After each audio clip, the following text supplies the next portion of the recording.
मेरा नाम है मोहित और आपका स्वागत है हमारे यूट्यूब चैनल हिस्ट्री चैंपियन में। तो जैसा कि आप जानते हो, आपका जो पेपर होने वाला है शेखावाटी यूनिवर्सिटी का foundation of the English language A introduction comprehension का, तो उससे संबंधित बच्चे काफ़ी ज़्यादा दिक्कत में है कि सर हम कहाँ से पास होंगे, कहाँ से पास होंगे।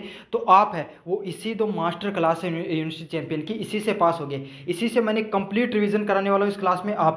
आपके जो जितने भी इंपॉर्टेंट क्वेश्चन होंगे सारे के सारे इसी में देखेंगे आपके सामने। साथ के साथ आपको क्या करना है, वीडियो को लाइक कर देना है, चैनल को सब्सक्राइब कर देना और अपने दोस्तों को ज़रूर से शेयर कर देना है। तो चलो शुरू करते हैं। सबसे पहले अगर मैं आपकी बात करूं तो आपके सामने जो देखने को मिलता है वो क्या देखने को मिलता है, फॉर्मल लेटर या सीवी या जॉब एप्लीकेशन देखने को मिलती है। तो अपन दोनों देखेंगे और फिर आपको पैराग्राफ राइटिंग भी समझाऊंगा, पैराग्राफ राइटिंग कौन सी इंपॉर्टेंट है। सबसे पहले अगर अपन देखें फॉर्मल राइटिंग में क्या आता है, सबसे पहले आता है सेंडर्स एडर्स। इन थारा पिछली बार जॉब एप्लीकेशन और सीवी में से एक चीज़ आई, तो जॉब एप्लीकेशन थाने बता दूं। इस बार इनके तरफ से कुछ बताया नहीं गया कि क्या आएगा क्या नहीं आएगा, लेकिन मैं दोनों चीज़ें आपको कवर करवाऊंगा इसी वीडियो में। जॉब एप्लीकेशन की बातें करें तो सबसे पहले आपको क्या करना है, बाई चीज़ है। सबसे पहले थे कोई भी लेटर लिखोगा तो पहले खुद के बारे में बताओगा और फिर कोई भी कंपनी के बारे में बताओगा। तो भाई मान लो कि थे खुद हो और जॉब लिखना चाहो, जॉब एप्लीकेशन लिखना चाहो, तो सबसे पहले थान के लिखना जॉब एप्लीकेशन में थारो खुद को एड्रेस लिख देना है। जॉब एप्लीकेशन में पहले जो फॉर्मल लेटर में नीचे डेट लिखा करता ना, इनके लिखना है फ़ोन नंबर, ईमेल आईडी और फिर डेट। मतलब क्यों भाई फ़ोन नंबर और ईमेल आईडी लिखने की क्यों जरूरत पड़ रही है भाई? एक बात बताओ, थे कोई जॉब के लिए अप्लाई करियो और नीचे ना थारा फ़ोन नंबर दिया ना ईमेल आईडी दी, तो आगलो थाने इंटरव्यू के लिए बुलाना चाहो तो बुलाओगो कठे? मेन बात है ना, पत्थर पूछो पहले तो नौकरी और कोई ले जाओ। तो एक लिए क्या करना, आजकल टेक्नोलॉजी को जमाना है, तो फोन नंबर और ईमेल आईडी दे देनी है ताकि आगे लो ईमेल छोड़ दे, नहीं था फोन करके बता दे कि हाँ भाई जी थारो आगो नंबर ई तारीख ना थारो इंटरव्यू आ जाएगा। समझ में आ गई ना? तो पहले थान क्या करना है, पहले थारो ईमेल जो थारो एड्रेस है वो देना है, फिर थानो के फोन नंबर देना, फिर ईमेल आईडी देनी है और नीचे क्या देनी है, डेट देनी है। डेट लिखना अनिवार्य होगा है। फिर आपको क्या करना है, जिस भी कंपनी में आपकी जो जॉब निकली हुई है वो आपको दे के रखेंगे, उसको उसका बारे में एड्रेस देना है। तो पहले थे क्या करा करता, जो कोई भी पोस्ट होया करती वो अधिकारी ने दिया करता, भाई सेम चीज़ उड़ा है। तो और क्या लिखना आपको, टू लिखोगे, मतलब टू लिख कर क्या करोगे, जिस भी कंपनी का जो एचआर है या मैनेजर है उसको ही तो वही इंटरव्यू लेता है, तो आपको लिखना टू एचआर मैनेजर या जो भी कंपनी को आदमी थार के लिए जॉब एप्लीकेशन लिख रहे हैं वो। पिछली बार तो क्या लिखनी है, तो सेम टू सेम चिपका देनी थी।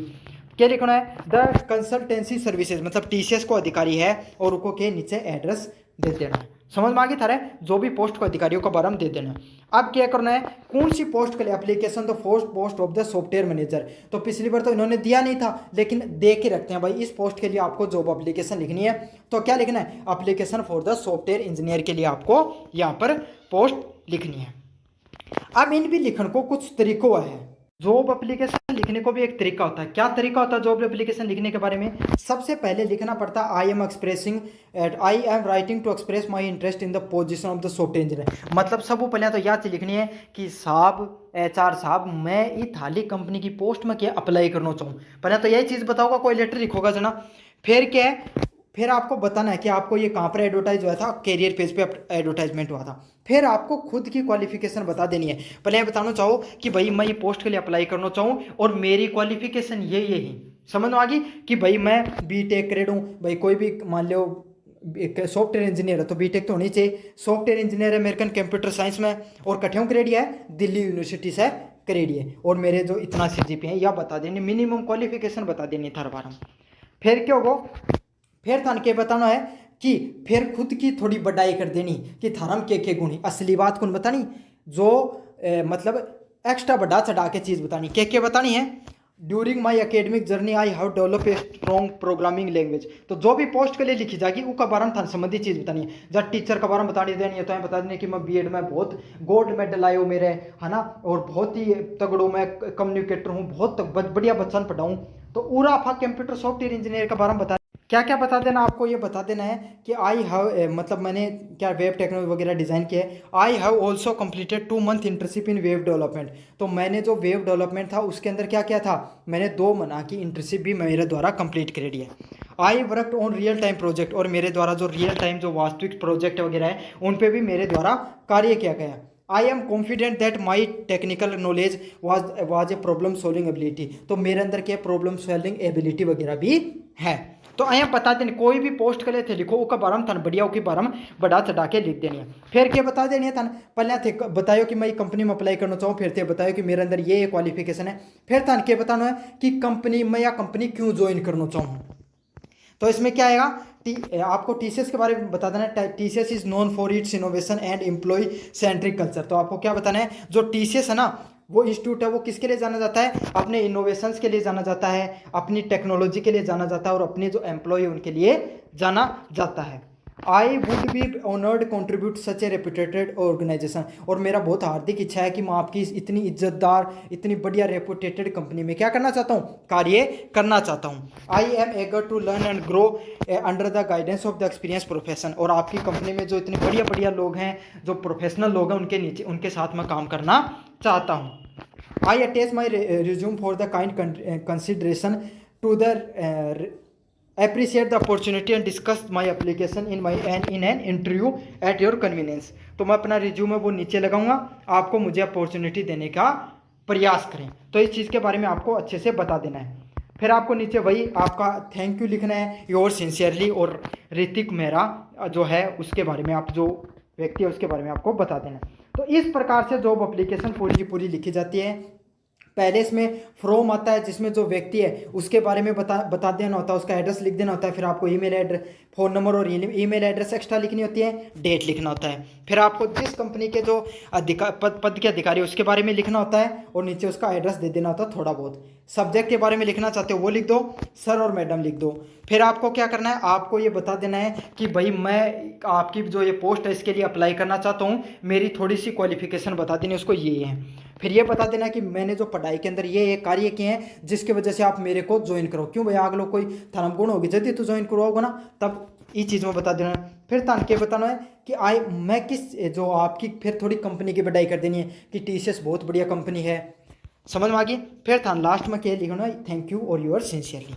यो तो थारो पूरो के जॉब एप्लीकेशन लिखने को तरीको। सीवी भी बता दो सीवी लिखने को क्या तरीको है। सीवी लिखने का तुम्हें आपको मैं सबसे इजी तरीका बताऊंगा। सबसे पहले सीवी लिखो ना, तब आपको क्या करना, आपको अपना हमेशा एड्रेस लिख देना है। समझ में आ गया, आपको आपका जो भी एड्रेस है ना वो लिखना है। पहले आपका नाम लिखो फिर एड्रेस लिखो, साथ के साथ क्या लिखना आपको, अपना फ़ोन नंबर और ईमेल आईडी। क्या लिखना है, फ़ोन नंबर लिख देना, ईमेल आईडी लिख देना।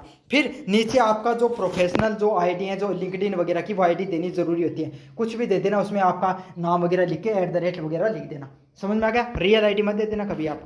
तो समझ में आ गया, आपका नाम फिर आपका एड्रेस लिख देना है, फ़ोन नंबर ईमेल आईडी ज़रूरी होती है और लिंक्डइन प्रोफाइल देनी होती है।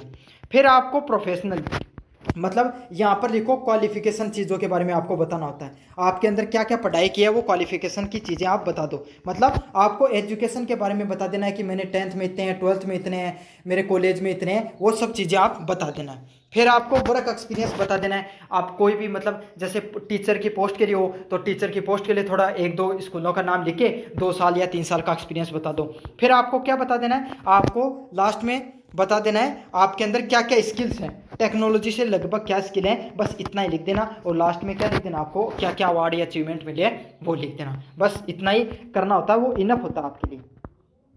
तो अब जैसे मैं आपको एक समझाऊं, एक एग्जांपल के रूप में सीवी बताऊं। एक आदमी राहुल शर्मा, उसका नाम, उसने अपना क्या लिखा, सारा का सारा एड्रेस लिख रखा उस बारे में। फिर उसकी ईमेल आईडी और आपका फ़ोन नंबर दे देना है। तो उसका जो नाम है फिर उसने क्या दिया, सारा का सारा जो फ़ोन एड्रेस दे दिया है, फिर उसके ईमेल आईडी दे रखी है और फ़ोन नंबर। तो ये सारी चीज़ें आपको अच्छे से ऐड कर देनी है।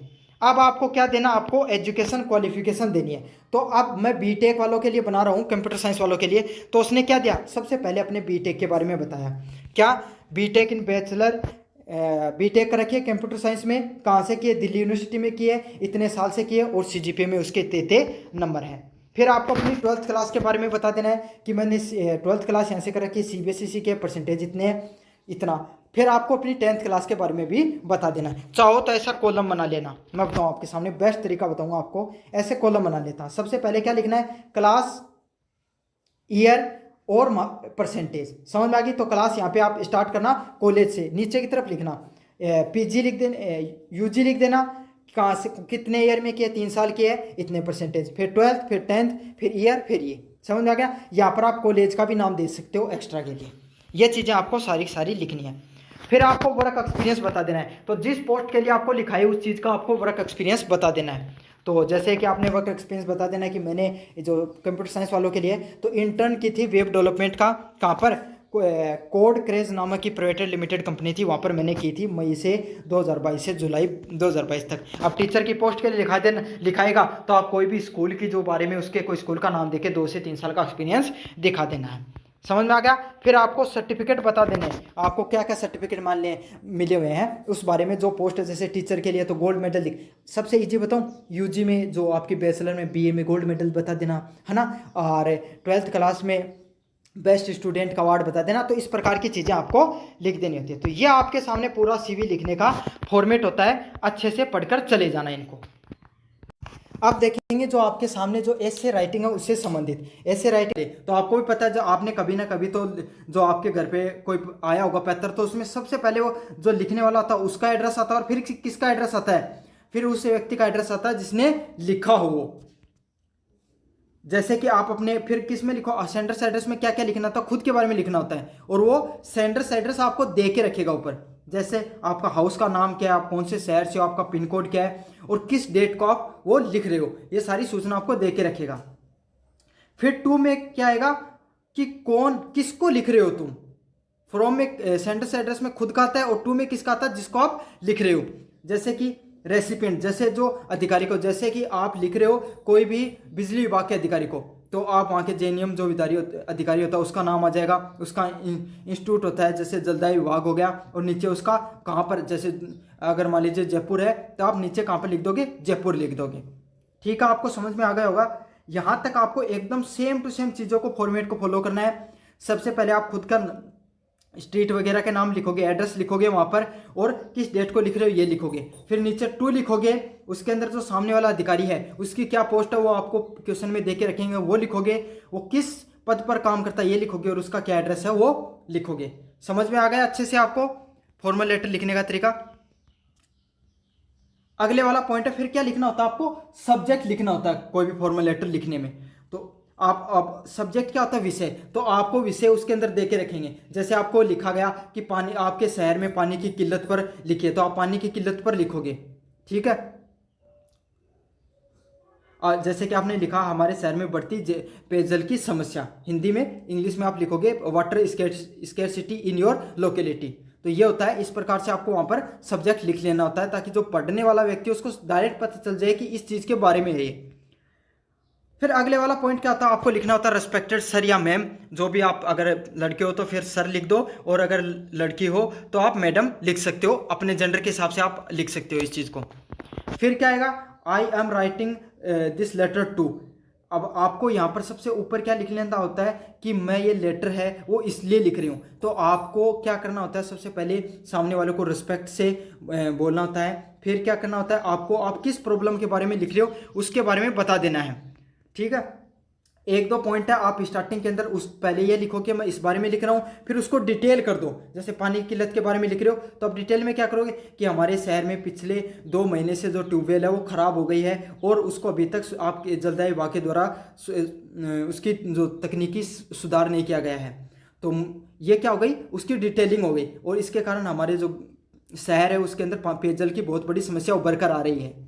समझ में आ गया, ऐसे आपको डिटेलिंग करनी होती है। फिर नीचे की 2-3 लाइनों के अंदर, और लास्ट में क्या करना होता है, आपको सॉल्यूशन देना होता है। आपको रिक्वेस्ट करनी होती है कि सर आप हमारे जो ट्यूबवेल है, सरकारी ट्यूबवेल है, उसको जल्द से जल्द सुधारने का प्रयास करें। तो ये आपको लास्ट में उस चीज़ का सॉल्यूशन देना होता है। यही होता है, सबसे पहले आपको थोड़ी प्रॉब्लम के बारे में प्रॉब्लम बताओ कि मैं इस बारे में लिख रहा हूँ, फिर उसकी डिटेलिंग करो, फिर उसका सॉल्यूशन करो, लास्ट में उसकी थोड़ी रिक्वेस्ट कर दो। ये वाला पॉइंट होता है बीच में। आखिर का पॉइंट होता है थैंक यू लिखना होता है आपको, और वही जो आप बचपन में लिखते थे स्कूलिंग के अंदर, योर सिंसियरली व ओबीडियंटली, आपका नाम, आपका जो पोस्ट वगैरह है वो जो भी हो, और लास्ट में आपको अपने सिग्नेचर वगैरह कर देने होते हैं। तो ये होता है आपका पूरा का पूरा फॉर्मेट। अब इसमें नंबरिंग किस हिसाब से होती है, जो आपका हेडिंग होता है इसके आपको मिलते हैं 2 नंबर पूरे के पूरे जो लेटर के अंदर। फिर जो बीच का आता है, बीच का जो आप मैटर लिखते हो इसके कितने नंबर मिलते हैं, 2 नंबर मिलते हैं। और लास्ट के जो आप लिखोगे इसका नंबर 1 नंबर मिलोगे। तो अगर 5 नंबर का है तो इस हिसाब से डिवाइड कर दे किया जाता है। आपको जो स्टार्टिंग में जो एड्रेस वगैरह लिखते हो इसके 2 नंबर मिल जाते हैं आपको, और जो सब्जेक्ट वगैरह लिखते हो नीचे इसका आपको 2 नंबर, और लास्ट वाले का आपको 1 नंबर मिलता है। आपको किस हिसाब से फॉर्मल लेटर लिखा जाता है ये भी पता चल गया होगा। नंबरिंग किस हिसाब से करता है एग्जामिनर ये भी मैंने बता दिया साथ के साथ। अब अपन एक उदाहरण देकर भी मैं आपको समझा देता हूँ। जैसे कि you are Arpit, write a letter to the chief editor of the news Delhi, highlight the poor condition road in your locality. तो आपको चीफ एडिटर है जो न्यूज़ दिल्ली का, उसको लिखनी है किस बारे में, जो आपका जो शहर है उसकी जो गांव है उसकी जो सड़कें हैं वो बहुत ज़्यादा ख़राब हो चुकी हैं। तो इसके बारे में आपको अपने शहर का जो न्यूज़ दिल्ली का जो एडिटर उसको लिखना है। तो सबसे पहले, और आपका नाम क्या है, अमृत है, तो अमृत के द्वारा लिखा जा रहा है। तो सबसे पहले मैं क्या बताया था मैंने, जो लिखेगा उसके बारे में एड्रेस लिखेंगे।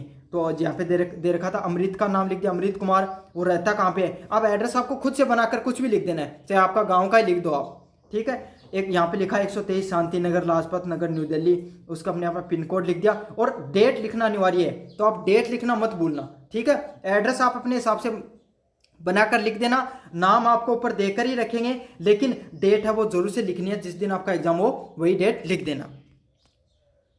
फिर क्या पॉइंट आएगा, 2, जो आप किसको लिखे, जिसको लिखेंगे वो उस 2 लिखकर उसके नीचे जो लिखने वाले का एड्रेस होता है। तो यहाँ पर अपने को क्या दे रखा था, द चीफ एडिटर, या फिर आपको भी कोई भी अधिकारी के बारे में जो लिखना होगा उसका नाम लिख देना है।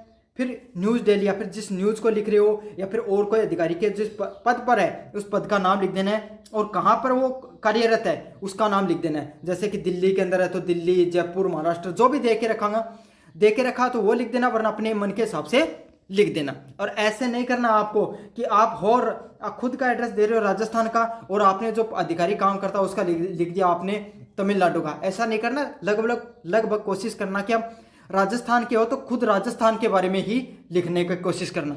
ऐसे नहीं है कि आप हो राजस्थान के खुद और लिख रहे हो कि तमिलनाडु में समस्या चल रही है सड़कों की, ऐसा बिल्कुल भी आपको नहीं करना है। अगले वाला पॉइंट है सब्जेक्ट। तो मैंने आपको बताया था कि सब्जेक्ट लिखना होता है, और सब्जेक्ट है, विषय है, वो आपको क्वेश्चन के अंदर ही देके रखेंगे। अब यहाँ पर क्या आपको सब्जेक्ट निकल कर आ रहा था, the poor condition of road in your locality. तो आपको ऐसा का ऐसा छाप देना है, सीधी बात यही है सब्जेक्ट में। फिर आपको लिखना है रेस्पेक्टेड सरिया मैडम। ये लिखने के बाद में आप लिखोगे, through the esteemed column of your newspaper I wish the draw attention to the concern authority of deteriorating condition in your locality, Shanti Nagar, Lajpat Nagar. तो इतनी लाइन तो आपको अगर चीफ एडिटर का आए तो रट लो ये वाली line, through the esteemed column of your newspaper I wish to draw the attention concern authority of your deteriorated condition. तो इसने ये बताया कि आपके न्यूज़पेपर के माध्यम से मैं यह ध्यान आकर्षित करना चाहता हूँ जो संबंधित जो विभाग है कि हमारे जो नगर है वहाँ पर, लाजपत शांति नगर है, वहाँ पर क्या हो गई, जो सड़कें हैं उनकी हालत बहुत ख़राब है। तो ये इतनी लाइन एकदम अगर एडिटर का आया है तो आपको ऐसी कैसी चिपका देनी एकदम से। तो इसको अच्छे से आप स्क्रीनशॉट ले लो और अच्छे से याद कर लेना, ताकि आपको और अच्छे से नंबर मिल जाएंगे। अगले वाला पॉइंट है the road here are full of potholes. तो उसने बताया कि भाई, अब वो पहले उसने बता दिया, सबसे पहले उसने क्या बताया कि मैं इस बारे में लिख रहा हूँ। अब वो उसकी डिटेलिंग करेगा। देखो डिटेलिंग में कैसे करता है, जो हमारे जो नगर है वहाँ की जो सड़कें हैं वो क्या किससे खड्डों से भरी हुई हैं, and most of them are damaged and due to the maintenance and frequent water logging. तो वो बता रहा है कि वो लगभग क्या हो चुकी है, खत्म हो चुकी है, डैमेज हो चुके हैं, उन्हें मेंटेनेंस की जरूरत है, और वहाँ पर लगातार खड्डों में पानी भरा रहता है, वाटर लॉगिंग होती रहती है। This situation become verse during the rainy season. और जैसे ही मानसून आता है, बारिश का मौसम आता है, ये सिचुएशन और भी खराब हो जाती है।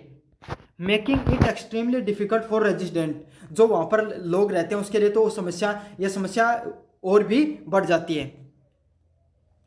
Specially school children and senior citizen, और खास करके जो बच्चे होते हैं और जो बूढ़े लोग होते हैं उनके लिए तो जो यहाँ पर रहना मुश्किल हो जाता है।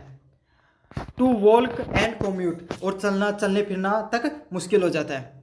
Several accidents have occurred recently due to the broke and uneven surface. तो जो सड़क है वो टूटी हुई है, इसलिए बहुत सारे बीच बीच में एक्सीडेंट भी हो जाते हैं उस सड़क की कंडीशन के कारण।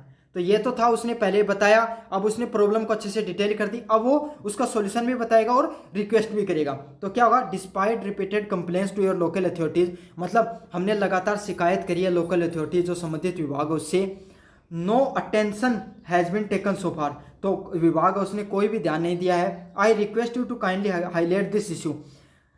अब वो क्या कह रहा है कि आप एक काम कीजिए, अपने न्यूज़पेपर है उसमें इस जो खबर को छापिए ताकि उन लोगों तक और अच्छे से प्रेशर बन सके। So that the municipal corporation take the prompt step to repair the roads, तो जो नगर पालिका है वो जल्द से जल्द कदम उठाए और इस सड़क को सुधारने का प्रयास करे ताकि जो यहाँ पर लोकल लोग जो रहते हैं उनकी सेफ्टी है वो बनी रहे। तो ये वाला था, आपको समझ में आ गया होगा। अच्छे से इस चीज़ को समझ लेना कि लेटर लिखने का क्या तरीका होता है। पहले लिखो कि मैं इस बारे में लिख रहा हूँ, फिर उसकी डिटेल दे दो जो प्रॉब्लम है उसके बारे में, और लास्ट में सॉल्यूशन प्लस रिक्वेस्ट कर दो। ऐसा आपको कोई नहीं समझाने वाला है जितने मैंने डिटेल से आपको चीज़ों को समझा दिया है। लास्ट में आपको लिखना है थैंक यू और अपने बारे में your sincerely obediently Amrit Kumar. Last में सिग्नेचर करना चाहो तो ठीक है, और वरना कोई दिक्कत नहीं। ये होता है पूरा का पूरा फॉर्मल लेटर लिखने का तरीका। अब आपके सामने कैसा भी फॉर्मल लेटर हो, आप, मुझे उम्मीद है कि आपको तरीका समझ में आ गया तो आप लिख भी दोगे। अब बढ़ते हैं आपका अगले नंबर, जो इसी के अंदर यूनिट नंबर 3 के अंदर आते हैं आपका एसे राइटिंग या फिर पैसेज राइटिंग। तो देखो एसे राइटिंग पैसेज राइटिंग कोई भी आ सकती है, कोई फिक्स नहीं होता है, लेकिन फिर भी 4-5 जो इंपॉर्टेंट एसे राइटिंग है वो मैं यहीं पे आपको करवा के दे देता हूँ। इनको तो आप कम से कम अच्छे से पढ़ लेना, ठीक है। और बाकी का क्या होता है, काफ़ी बार करंट से भी पूछ लिया, मतलब करंट में अगर कोई चीज़ ट्रेंडिंग में चल रही है तो वो पूछ लिया जाता है, और बाकी अगर उसके अलावा अगर रिपीटिवली पूछेगा तो इनमें से ही प्रश्न देखने को मिलेगा आपको पैसेज में से। तो ये जो लेटर, अगला जो लेटर और ऐसे राइटिंग है, तो इसमें से क्या मैं 4-5 आपको इंपॉर्टेंट ऐसे व पैसेज है वो करवाने वाला हूँ। फिर अपन पढ़ेंगे आगे क्वेश्चन आंसर और फिर देखेंगे लास्ट में ग्रामर को। तो देखो ये पैसेज 4-5 पैसेज है, ये बहुत इंपॉर्टेंट है, ठीक है। वैसे तो पैसेज फिक्स नहीं होता, कोई भी आ सकता है, लेकिन ये जो मोस्ट रिपीटिव पैसेज हैं जो हर एग्जाम में बार बार आते हैं, तो आप इनको एक बार जरूर से करके चले जाना।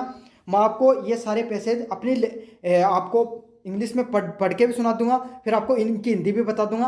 आप जब एग्जाम में लिखो तो चाहे ये लैंग्वेज मत लिखना, अपने हिसाब से बनाकर लिख देना, लेकिन एक बार समझ जाओगे तो आपको लिखना बहुत आसान हो जाएगा आपके लिए। तो सबसे पहला है कंप्यूटर एजुकेशन। तो कंप्यूटर एजुकेशन के बारे में लिखते हैं, computer education has become essential part in your modern learning. तो कंप्यूटर एजुकेशन है वो पता आज के समय में सबसे ज़्यादा ज़रूरी है। आपको ही पता है, आपको अगर आपका पूरे दिन मोबाइल नहीं चलाओ तो पूरा दिन नहीं कटेगा। तो वही चीज़ है कि अगर वो मोबाइल चलाना आपको कब आएगा, जब आपको थोड़ा बहुत तकनीक के बारे में ज्ञान होगा, कंप्यूटर वगैरह के बारे में थोड़ा बहुत नॉलेज होगा। अब आपने अपनी कॉलेज का फॉर्म भरा तो उसमें भी कंप्यूटर का यूज़ हुआ, ठीक है। आप कोई भी कंपटीशन की तैयारी करते हो, उसका फॉर्म करते हो तो भी कंप्यूटर का नॉलेज होता है, और कंप्यूटर आपको पता है आपके एग्जाम के अंदर भी आता है। तो कंप्यूटर का नॉलेज होना आज के समय में हर व्यक्ति को बहुत जरूरी है। In today's digital age knowing how to use computer is important has reading and writing. तो ये क्या कह रहा है, आज के जो ये तकनीकी युग है इसमें कंप्यूटर के बारे में ज्ञान होना उतना ही महत्वपूर्ण है जितना कि आज के समय में किसी व्यक्ति को पहले के समय में पढ़ना हुआ लिखना जरूरी होता था। जैसे पढ़ना लिखना पहले बेसिक ज्ञान हुआ करता था ना, आज के समय में वैसे ही इस तकनीकी युग में वैसे ही कंप्यूटर चलाना आना जरूरी है। Computer are used in the every field. तो कंप्यूटर है उसका हर जो फील्ड होती है उसके अंदर यूज होता है, जैसे कि एजुकेशन हो गई, पढ़ाई के अंदर, बिजनेस हो गए, उद्योग हो गया, कम्युनिकेशन हो गया, बैंकिंग हो गया, मेडिकल हो गया और एंटरटेनमेंट हो गया। तो आप सीधी बात, आप कहीं पे भी चले जाओ कंप्यूटर आपको सामने देखने को मिलेगा। जैसे कि आप बैंक में चले जाओगे तो बैंक का तो आपको पता है सारा काम ही कंप्यूटर से होता है। पढ़ाई के अंदर भी आप देखते हो कंप्यूटर जो डिजिटल क्लासेस ली जाती हैं डिजिटल बोर्ड पर, तो वो भी एक प्रकार का कंप्यूटर ही होता है। साथ साथ मेडिसिन हो गया, तो आप जो पर्ची वगैरह कटाओगे वो भी किस पे कटेगी, कंप्यूटर पे। तो आप कहीं चले जाओ कंप्यूटर का तो यूज आपको कहीं ना कहीं देखने को ही मिलता है।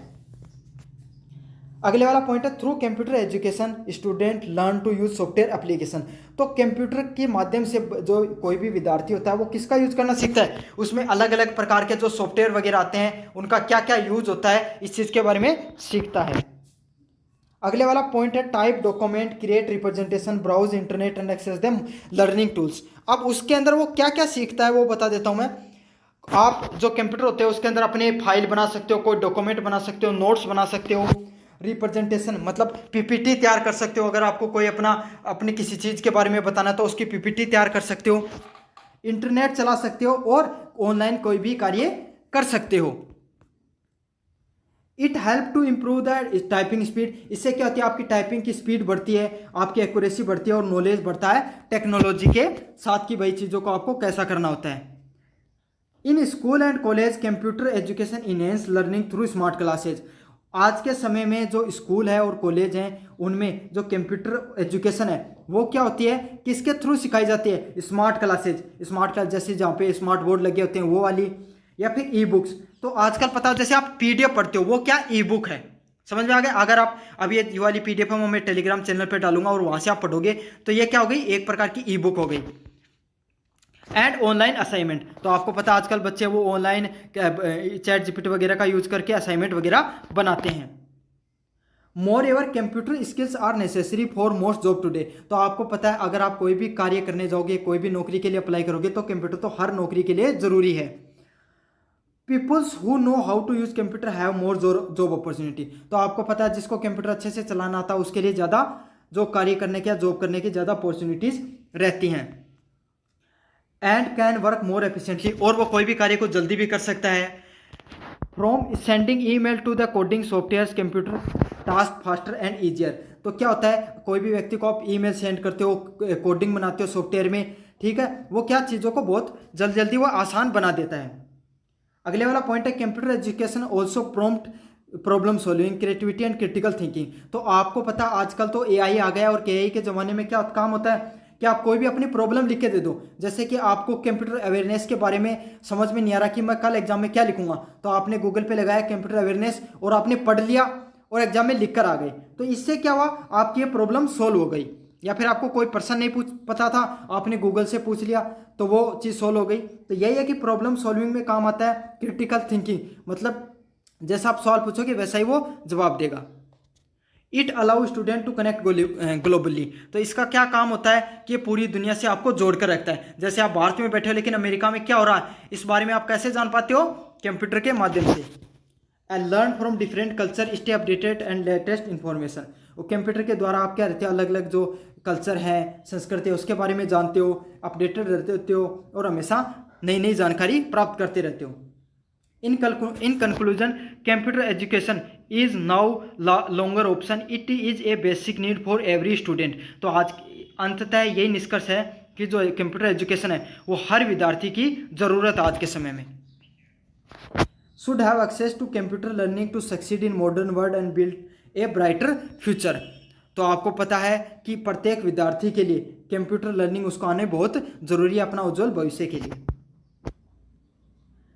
अब बढ़ेंगे अगले वाले पॉइंट की तरफ, कौन सा है, pollution.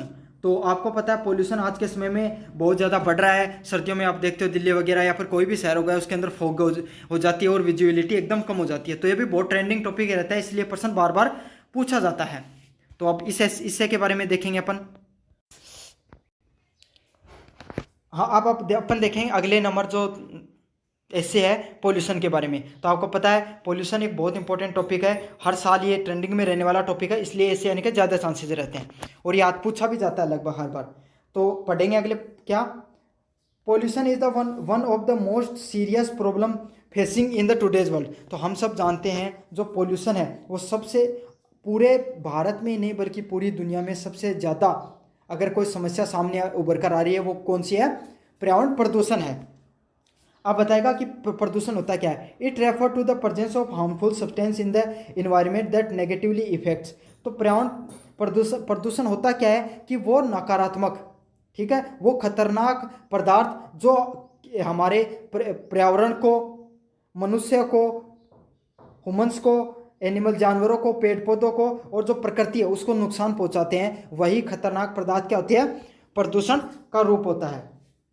There are the different type of pollution. तो आपको पता है प्रदूषण के अलग अलग प्रकार होते हैं, जैसे कि एयर पोल्यूशन, वायु प्रदूषण, वाटर पोल्यूशन, पानी प्रदूषण, सॉइल पोल्यूशन मतलब क्या, मृदा प्रदूषण, और नॉइज पोल्यूशन मतलब तो ये अलग अलग प्रकार के पोल्यूशन के टाइप हो गए। तो इसमें पहला टाइप है एयर पोल्यूशन। तो अपन एयर पोल्यूशन के बारे में थोड़ा लिखेंगे।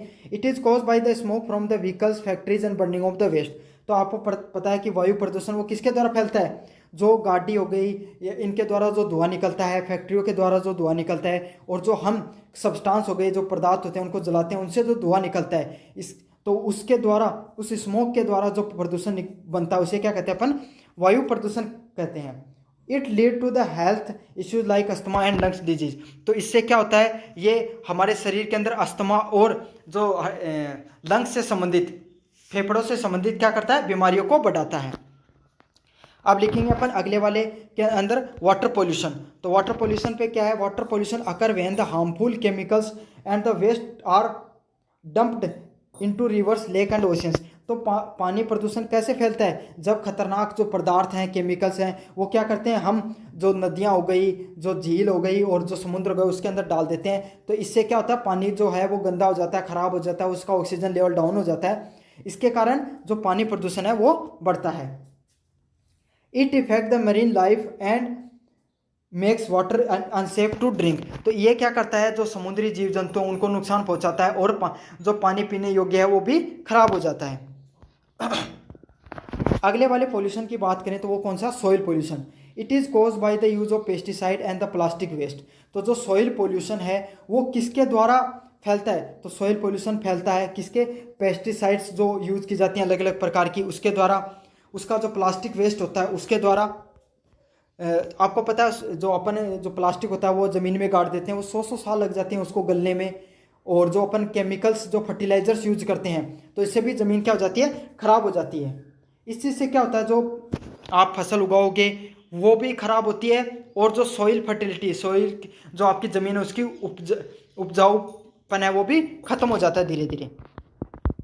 अगले वाला है नॉइज़ पोल्यूशन। तो नॉइज़ पोल्यूशन किसके द्वारा फैलता है, जो आप ट्रैफिक होता है, जो गाड़ियाँ होती हैं, हॉर्न होता है, डीजे बजाए जाते हैं ऊंची ऊंची आवाज़ में, मशीनें चलती हैं, इसके द्वारा क्या होता है, नॉइज़ पोल्यूशन है वो फैलता है, ध्वनि प्रदूषण फैलता है। और इसका क्या होता है, ये हमारे सुनने की क्षमता को प्रभावित करता है और हमारी मानसिक जो शांति है उसको भी प्रभावित करता है। Pollution also contribute to the serious global problems. तो ये सिर्फ अपने भारत में ही नहीं बल्कि पूरी दुनिया के अंदर बहुत बड़ी समस्याओं को उत्पन्न करने का कारक है। जैसे कि मैं आपको बताऊं, क्लाइमेट चेंज जो आप देख रहे हो आज के समय में, जो बेवजह की बारिश हो जाती है, अकाल पड़ता है, कभी बहुत ज़्यादा मतलब तूफान आ जाते हैं, तो ये क्यों हो रहा है, क्लाइमेट चेंज की वजह से आ रहा है। ग्लोबल वार्मिंग हो गई और ओजोन लेयर डिप्लेशन हो गया। जो ओजोन लेयर है, ओजोन परत है, उसका जो क्षरण हो रहा है, और जो ग्रीन हाउस गैसेज है उनका बढ़ने को देखने को मिल रही है एनवायरनमेंट में। To reduce the pollutions we must plant more trees. तो हम अगर आप पोल्यूशन प्रदूषण को कम करना चाहते हो तो आपको क्या करना चाहिए, ज़्यादा से ज़्यादा जो पेड़ पौधे हैं उनको उगाना चाहिए। इको फ्रेंडली प्रोडक्ट जो हमारे जो इन्वायरमेंट के लिए अच्छा हो, ऐसा प्रोडक्ट हो गए, ऐसी चीज़ों को यूज करना चाहिए हमें। प्लास्टिक का कम से कम प्रयोग करना चाहिए। और ये 3R का फॉर्मूला होता है, रिड्यूज, रीयूज और रिसाइकल। मतलब रिड्यूज का अर्थ होता है, जैसे प्लास्टिक का एक उदाहरण ले तो प्लास्टिक को कम यूज करो, और अगर है तो आपके पास उसका बार बार यूज करो, और अगर आप यूज नहीं करना चाहते हो तो उसको रिसाइकल करो, ताकि वही प्लास्टिक है और नया प्लास्टिक नए उसी प्लास्टिक का बार बार यूज हो सके। It is your duty to keep the environment clean and ourselves to the future generations. तो ये हमारी ड्यूटी है कि हम अपना इन्वायरमेंट है उसको क्लीन रखें, ताकि हमारी जो आने वाली जनरेशन है वो इस प्रकृति का अच्छे से आनंद ले सकें। अब बढ़ते हैं अगले वाला जो तीसरा नंबर पैसेज है, जो वो भी बहुत इंपॉर्टेंट है, अनएम्प्लॉयमेंट, बेरोजगारी। तो आपको पता है बेरोजगारी आज के समय की सबसे बड़ी समस्या है। ये भी ट्रेंडिंग टॉपिक है, तो इसका इसे भी बार बार आता है, तो इसको भी अपने का देखने को प्रयास करेंगे। मैं वही पैसेज लेकर आया हूँ जो ट्रेंडिंग में है और बार बार रिपीटिवली पूछे जाते हैं आपको एग्जाम के अंदर। तो सबसे पहले बात करें अनएम्प्लॉयमेंट के बारे में। Unemployment means the condition where people you are willing and able to work do not get the jobs. बेरोजगारी क्या है, लोग काम तो करना चाहते हैं, इच्छुक तो हैं काम करने को लेकर, लेकिन क्या हो रहा है, उन्हें काम नहीं मिल रहा है। It is the one of the major problems faced in many countries. और बेरोजगारी है वो एक बहुत बड़ी समस्या है, और ये बहुत सारे जो शहर हैं, गांव, जो देश हैं उनके अंदर देखने को मिल रही है। Specially developing countries like India, खास करके भारत जैसे देश के अंदर। There are the many reasons for unemployment. तो बेरोजगारी के पीछे बहुत से कारण हो सकते हैं। One of the major reason is population growth. तो जो पॉपुलेशन की ग्रोथ है, मतलब जो बढ़ती जनसंख्या वो इसका मुख्य कारण है। The number of the people looking jobs are increasing, तो जो लोग ज़्यादा से ज़्यादा बढ़ रहे हैं, जो जिनको काम चाहिए वो तो बढ़ रहे हैं, but the number of job is not, लेकिन उतने कार्य है नहीं। Another reason is the lake of proper education and skill, और सबसे बड़ी समस्या क्या है, लोगों के पास पढ़ाई लिखाई भी कम, पढ़ाई लिखाई तो है लेकिन स्किल की कमी है। जैसे भारत के अंदर लोगों के पास डिग्रियां तो बहुत सारी हैं लेकिन उन्हें काम कोई भी नहीं आता है, तो ये भी एक बहुत मुख्य कारण है। Many young people complete their studies but do not have the skill required to the jobs. अब जैसे कोई भी व्यक्ति है उसको, जैसे लोगों ने RSCIT का, आप में से बहुत लोगों ने RSCIT का कोर्स तो कर रखा होगा लेकिन उन्हें कंप्यूटर को सही से स्टार्ट करना नहीं आता है। स्टार्ट कर लेते हैं तो उन्हें ऐसे पूछ ले कि MS वर्ड कहाँ पर होता है तो उसका भी पता नहीं होता है। तो यही है कि लोगों के पास डिग्री तो होती है लेकिन वो उसका यूज करना नहीं जानते हैं उस चीज़ के बारे में। Technology advancement have also replace the human work with machines in many industries. साथ के साथ जो टेक्नोलॉजी तकनीक जो आगे बढ़ी है इसने क्या किया है, जो इंसानों को, जो मजदूर हैं इनको मशीन ने रिप्लेस कर दिया बहुत सारी इंडस्ट्रीज़ में। तो अब मशीनें आ गई हैं इंसानों की जगह, तो और भी नौकरियों की कमी हो गई है। अगले वाला पॉइंट है unemployment lead to the many problem in society. तो जो बेरोजगारी है वो समाज के अंदर बहुत सी समस्याओं को उत्पन्न करता है, जैसे इंक्रीज पॉवर्टी, गरीबी बढ़ाता है, जो क्राइम होता है उसको बढ़ाता है, मेंटल स्ट्रेस अमंग यूथ, और जो अपन यूथ है उसके अंदर किसको बढ़ाता है, मेंटल स्टेट, मानसिक जो तनाव उसको बढ़ाता है। People without job can't support their family. जो लोग जिनके पास जॉब्स नहीं है वो क्या करते हैं, अपनी जो फैमिली होते हैं, घर वाले, उनको सपोर्ट नहीं कर पाते हैं। And it effect there quality life. तो वो क्या होता है, उससे वो अपनी जो क्वालिटी की लाइफ होती है, जो अच्छी ज़िंदगी है, नहीं जी पाते हैं। It can also show down their economic growth. और ये क्या होता है, कोई भी व्यक्ति की जो आर्थिक जो प्रगति है, मतलब पैसे उसके पास और आने चाहिए थे वो नहीं आ पाते हैं, और ये देश के लिए भी नुकसानदायक होता है। To reduce the unemployment government should provide the skill development program. तो गवर्नमेंट को क्या करना चाहिए, लोगों को स्किल सिखाने के कुछ प्रोग्राम है वो शुरू करने चाहिए। इनक्रेज स्मॉल बिजनेस, जो कुटीर उद्योग होते हैं, छोटे उद्योग होते हैं, इनको बढ़ावा देना चाहिए। एंटरप्रेन्योरशिप, उसको बढ़ावा देना चाहिए, और हमारा एजुकेशन सिस्टम उसको भी इम्प्रूव करना चाहिए। Private sector should also help by creating more job and opportunity. और जो प्राइवेट जो संस्थाएं हैं वो और ज़्यादा मददगार सिद्ध हो सकती हैं हमारे जॉब पैदा करने के लिए। In conclusion unemployment is a serious issue that need attention. तो जो अनएम्प्लॉयमेंट है ये बहुत सीरियस इशू है जिस पे अपने को ध्यान देने की जरूरत है। Every individual should train and given equal chances to earn livelihood and live with dignity. तो प्रत्येक व्यक्ति है उसको ट्रेनिंग लेना चाहिए ताकि उसको अच्छे से ज़िंदगी जीने का मौका मिले। अब लास्ट में सिर्फ 2 ही पैसेज बचे हैं आपके सामने। पहले वाला है डोरी सिस्टम, दहेज का, और अगला है पॉपुलेशन का। अब बात बोले, अगले वाला पॉइंट है द डोरी सिस्टम। डोरी मतलब दहेज प्रथा। तो दहेज प्रथा पे लिखेंगे द डोरी system is a social evil that the still exist in many parts in India. तो जो दहेज प्रथा है वो हमारे समाज में एक बहुत बड़ी कुरीति है और ये आज के समय भी पाई जाती है। It refer to the practices where the bride family gives money, gift और प्रॉपर्टी। तो यहाँ पर क्या होता है, जो वर पक्ष होता है या फिर जो लड़की के घर वाले होते हैं वो क्या करते हैं, जो लड़के वाले के घर वालों को क्या देते हैं, गिफ्ट्स देते हैं, पैसे देते हैं, प्रॉपर्टी वगैरह देते हैं at the time of the marriage, शादी के समय। Although dowry is illegal in India. इसके बावजूद कि जो दहेज प्रथा है वो भारत के अंदर क्या है, अवैध है या फिर इलीगल है, कानूनी अपराध है। इट इज़ वाइडली प्रैक्टिसेड, लेकिन इसके बावजूद भी भारत के अंदर सबसे ज़्यादा इसका उपयोग होता है, फिर भी ये चीज़ देखने को मिलती है, specially in the rural areas, खास करके जो ग्रामीण इलाका होता है उसके अंदर। The dowry system cause great harms to society. जो ये दहेज प्रथा है ये सबसे बड़ा नुकसान है हमारे समाज के लिए, हमारे बहुत बड़ा एक कलंक के रूप में है।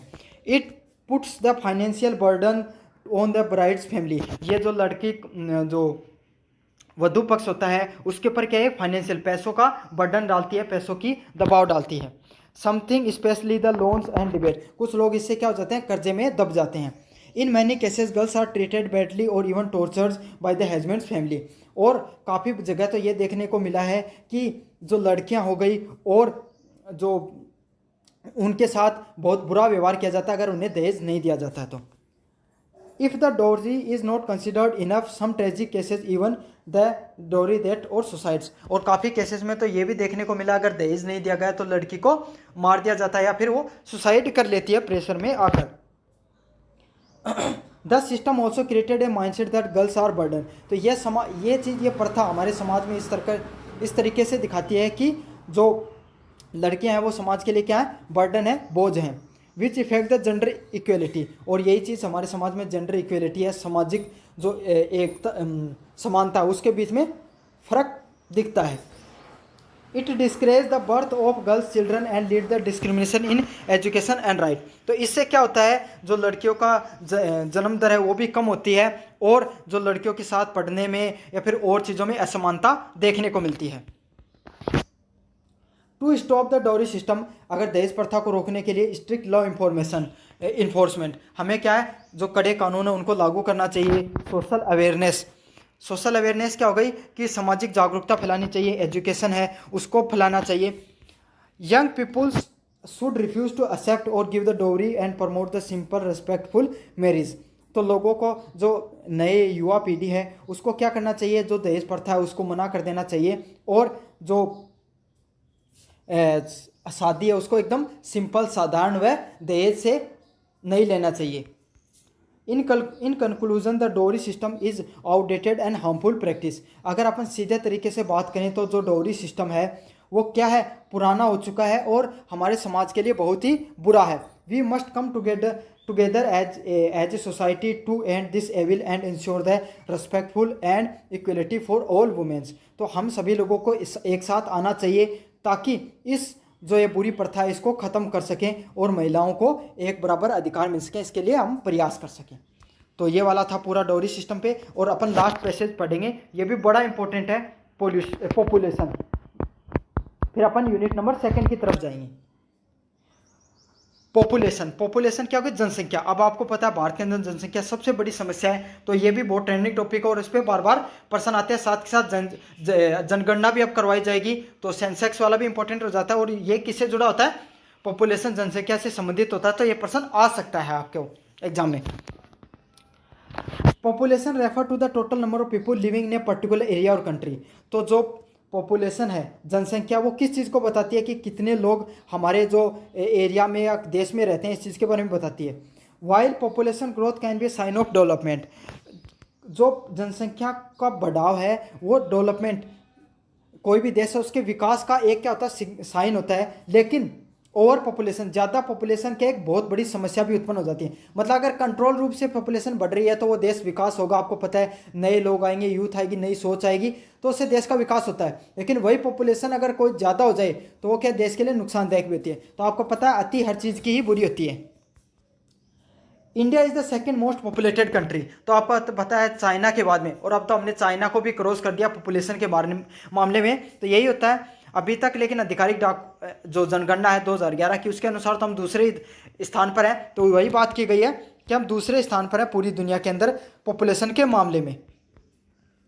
Rapid population growth creates pressure on natural resources. तो जो हमारे नेचुरल रिसोर्सेज हैं जैसे कि खनिज हो गए, इन पे भी बहुत ज़्यादा प्रेशर पड़ता है। मतलब अगर ज़्यादा लोग होंगे तो ज़्यादा रिसोर्सेज का यूज़ करेंगे। जमीन, जैसे छोटा सा एग्जांपल दूं, पहले कोई भी गांव होता था उसमें हर व्यक्ति के पास 10 से 15-20 बीघा की ज़मीन होती थी खेती के लिए। आज देख लो कोई भी व्यक्ति है उसके पास वही ज़मीन उसके बेटों के पास कितनी बच गई है, 3 से 4 बीघा तक ही बच गई है। तो यही चीज़ होती है कि जो रिसोर्सेज है वो धीरे धीरे कम होते चले जाते हैं। अगले वाला पॉइंट है food supply, housing and education. तो इससे हर चीज़ प्रभावित होती है, घर हो गए, शिक्षा हो गई, और जो खाना पीना है वो भी, एंड एम्प्लॉयमेंट, और साथ के साथ जो बेरोजगारी है वो भी इससे बढ़ती है। More peoples means more demand but resources are limited. आपको पता है जो रिसोर्सेज हैं वो पूरी दुनिया में क्या है, सीमित है। लेकिन अगर ज़्यादा लोग होंगे तो ज़्यादा चीज़ों की हमें ज़रूरत पड़ेगी।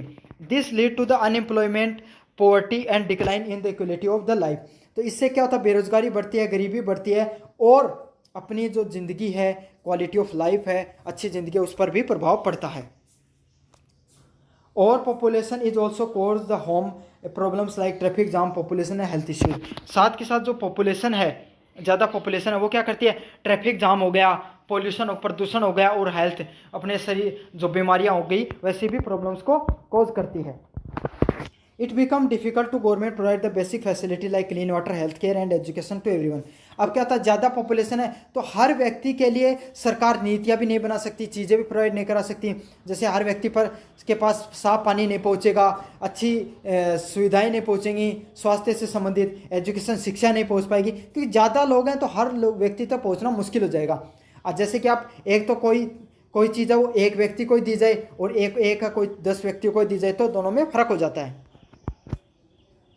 The main reason for population growth include lack of awareness, illiteracy and poor family planning. तो जो पॉपुलेशन जनसंख्या बढ़ने का कारण क्या होता है, लोगों को जागरूकता कम है, अशिक्षित हैं, गरीब परिवार होते हैं जो मतलब अच्छे से परिवार नियोजन की बातें नहीं करते हैं। Many families have more childrens without realizing that the long term impact. तो लोग हैं वो ऐसे सोचते हैं कि ज़्यादा बच्चे होंगे तो हमारा ज़्यादा विकास होगा, लेकिन इसका क्या होता है, नेगेटिव इम्पैक्ट ही होता है हमारे समाज के ऊपर। To control the population we need to promote education. तो हमें पॉपुलेशन को कंट्रोल करने के लिए क्या करना चाहिए, लोगों को जागरूक बनाना चाहिए, ठीक है, स्पेशली महिलाओं को, और अवेयरनेस फैलानी चाहिए फैमिली प्लानिंग से संबंधित। The government should also support the programs and policy that encourage the smaller families. साथ के साथ सरकार है वो जैसे उनके अलग अलग प्रकार के प्रोग्राम और पॉलिसीज़ को लागू करना चाहिए। जैसे कि सरकार का नियम है कि सरकारी नौकरी में 2 से ज़्यादा बच्चे वाले नहीं लग सकते हैं, तो ऐसे कुछ पॉलिसी लगाएंगे तो इससे क्या होगा, लोग हैं वो अवेयर होंगे और जागरूक होंगे। In conclusion population growth is necessary for better future. तो पॉपुलेशन की ग्रोथ है वो हमारे बढ़िया फ्यूचर के लिए बहुत ज़्यादा ज़रूरी है। A balance population ensure the better use of resources and improve overall development of the country. तो जो बैलेंस पॉपुलेशन है, एक फिक्स जागरूक पॉपुलेशन है, वो हमारे देश के डेवलपमेंट के लिए बहुत ज़रूरी है। ये तो था आपकी यूनिट नंबर 3 जो सबसे ज़्यादा ज़रूरी है और सबसे ज़्यादा बच्चों को परेशान करती है, मैंने पूरी करवा दी कंप्लीट। अब बढ़ेंगे अपन यूनिट नंबर 2 की तरफ, जिसमें आता है पैसेज व क्वेश्चन आंसर। ये भी मैं आपको करवाऊंगा इसी के यूनिट के अंदर। और फिर देखेंगे अपन ग्रामर को। ग्रामर भी बच्चों को बहुत ज़्यादा परेशान करती है, लेकिन मैं ऐसा करवा दूंगा कि आपको कहीं से पढ़ने की जरूरत नहीं पड़ेगी, और बस आपको वीडियो पूरा देखना है। और अभी तक वीडियो देख रहे हो तो चैनल को जोर से लाइक कर देना, सब्सक्राइब कर देना और वीडियो को जोर से लाइक कर देना। अब बढ़ेंगे अपन सबसे पहले किसको, पैसेज सोल्व करने। तो आपको पता आपके पैसेज आता है और वो कितने नंबर का आता है, 5 नंबर का आता है। अब बात करेंगे पैसेज को किस तरीके से सोल्व करते हैं, पैसेज को सोल्व करने की क्या टेक्निक होती है, मैं वो भी बताऊंगा आपको। कंपटीशन में क्या टेक्निक यूज़ करते हैं और इस कॉलेज में आप कौन सी टेक्निक को यूज़ करोगे। तो कोई भी कंपटीशन हो जिसमें इंग्लिश आती है, कोई भी क्लास हो, चाहे आप विद्यार्थी स्कूल के हो चाहे कॉलेज के हो, पैसेज ज़रूर आता है। तो पैसेज को सोल्व करने की देखो सिंपल सी 2 टेक्निक होती हैं। पहली वाली टेक्निक होती है कि आप सबसे पहले पैसेज को अच्छे से पढ़ो, समझो, और आपको समझ में आ गया तो नीचे प्रश्न पढ़ो और उन्हें कर दो। लेकिन अगर अपन बात करें स्कूल के अंदर, तो स्कूल के अंदर आते हैं इजी से पैसेज जिन्हें समझना आसान होता है। लेकिन इसमें भी 2 चीज़ें हैं, काफ़ी बच्चों की इंग्लिश कमज़ोर होती है तो उन्हें तो समझ में ही नहीं आता है कि भाई पैसेज में दे क्या रखा है, तो उनके लिए क्वेश्चन करना मुश्किल होता है। तो उनके लिए तो वही पुरानी वाली टेक्निक काम करती है, आप पैसेज को पढ़ो, क्वेश्चन पढ़ो और लाइन से लाइन मिलाओ और लिख दो, ठीक है। यह है स्कूल के लिए। अब कंपटीशन के बात करें तो कंपटीशन में आपको पता है कि कोई लाइन से लाइन मिलाकर लिखने वाला काम तो होता है नहीं, आपको प्रश्न को देखकर 4 ऑप्शन में एक करना होता है। तो आपको क्या करना है, और पैसेज भी इतने बड़े आते हैं, अगर पूरा पढ़ोगे तो उसी में टाइम निकल जाएगा। तो आपको क्या करना होता है, पैसेज में आपको सबसे पहले क्वेश्चन को पढ़ना होता है। पहले क्वेश्चन को पढ़ो और समझो कि क्वेश्चन क्या करना चाह रहा है, फिर 4 ऑप्शन को अच्छे से पढ़ो तो आपको पूरा क्वेश्चन अच्छे से समझ में आ जाएगा। जैसे आप 4 ऑप्शन पढ़ लोगे आपको ये पता चल जाएगा कि ये जो पैसेज है वो किसके बारे में है। और फिर आपको पैसेज पढ़ना सनसनी नज़र से। पैसेज को पढ़ने का क्या तरीका होता है, ऐसे पढ़ो जैसे कि आप अखबार की कोई खबर पढ़ लेते हो, ऊपर का आपको पता चल जाए, और फिर आप क्या कर दोगे, उसको ऑप्शन से देखकर कर दोगे। तो ये वाली टेक्निक होती है जो कंपटीशन में यूज की जाती है। लेकिन अपन कॉलेज के विद्यार्थी हैं या फिर आप स्कूल के विद्यार्थी हो, देख रहे हो, तो आपको तो सिंपल से क्या करना है, पैसेज को पढ़ना है, लाइन से लाइन मिलानी है और कर देना है। या फिर अगर आप समझ में आ रहा है तो आपको बहुत आसानी से वैसे कर देना है। अब पहले अपन क्या करेंगे, वैसे पढ़ेंगे, पैसेज को पूरा पढ़ेंगे, फिर देखेंगे कि कहना क्या चाह रहा है। इसके पिछले साल का आया हो आप पैसेज है, यही करवा रहा हूँ आपको। The Ramayana is an ancient Indian epic that tell about the story of the prince Rama and his wife Sita.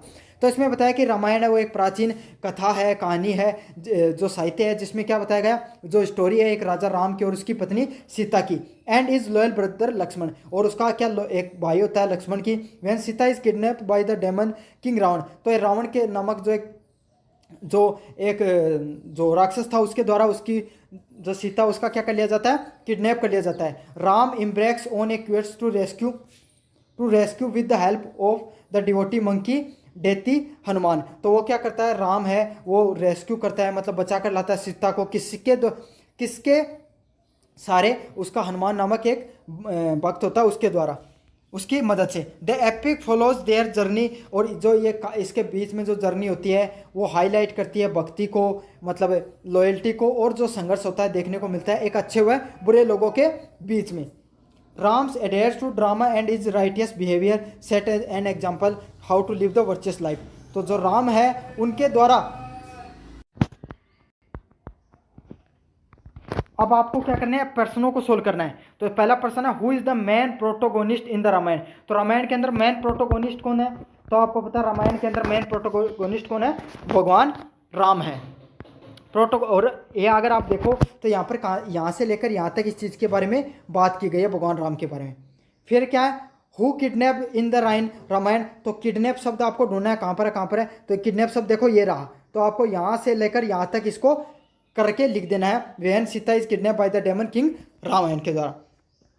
फिर अगले वाला प्रश्न है, who help Ram in the quest to rescue Sita, तो सीता को बचाने के लिए किसने हेल्प की, तो हेल्प शब्द मिलेगा, क्वेस्ट शब्द मिलेगा, रेस्क्यू शब्द मिलेगा, तो ये रहा, क्वेस्ट हो गया, रेस्क्यू हो गया, तो यहाँ से लेकर आपको यहाँ तक लिख देना है। तो ऐसे आपको करना है, और अगर आपको चीज़ें अच्छे से इंग्लिश अच्छी ऐसी आती है तो आप पर्टिकुलर आंसर भी लिख सकते हो। Who is the main villain in the Ramayana, तो ये तो आपको हर व्यक्ति कर सकता है, रामायण के अंदर मेन विलन कौन होता है, रावण ही होता है। अगले वाला प्रश्न है, write down one of the theme explore in the Ramayana, तो रामायण की क्या थीम है, देखो यहाँ पर आपको देखो, the epic flows their journey highlight devotion loyalty and struggle between good and evil, तो ये इसकी क्या है, मेन थीम है। समझ में आ गया होगा आपको, इस प्रकार से कुछ करके आना है। आपको कुछ भी दिखे, मतलब उसमें पर्सन दिख रहा है और कुछ भी पैसेज में वैसा दिखे तो फुल स्टॉप से लेकर फुल स्टॉप तक आपको लिख देना है और पैसेज को करके आ जाना, छोड़कर कुछ भी नहीं आना है एग्जाम में, क्वेश्चन भी। अब बढ़ते हैं, आपको पता है जो यूनिट है उसके अंदर आपको यूनिट नंबर 2 में साथ के साथ पर्सन क्वेश्चन आंसर भी आते हैं, तो अपन जो इंपॉर्टेंट क्वेश्चन आंसर उनको भी मैं आपको करवा देता हूं अभी के भी।